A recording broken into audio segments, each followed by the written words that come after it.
Thank you, Mr. Speaker. 100 years since most women were granted the right to vote.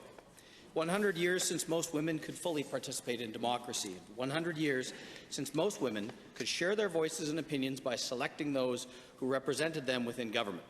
But even more remarkable, only 1 year after women were granted the right to vote, the first women in the entire British Commonwealth were elected here in Alberta. Now, I'm proud to be descended from a remarkable woman who ran for elected office. My grandmother, whose name was Alberta Clark, that's true.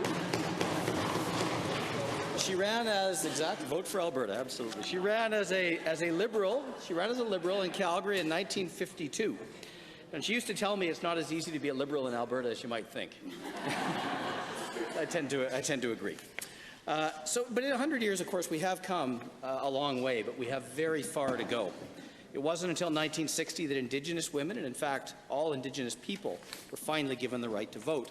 And inequality persists today.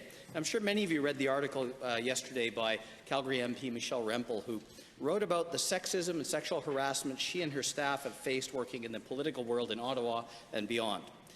Now, while legal barriers have been broken down, institutional and societal barriers to women in politics remain.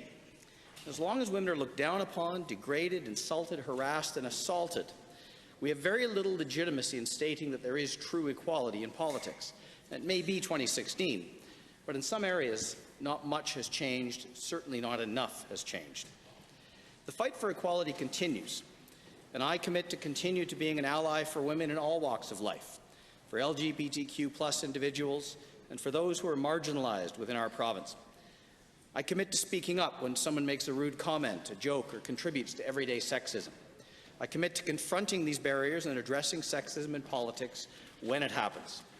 I commit to working alongside women to further the cause that was started by women such as the Famous Five and support the women in my life in their advocacy.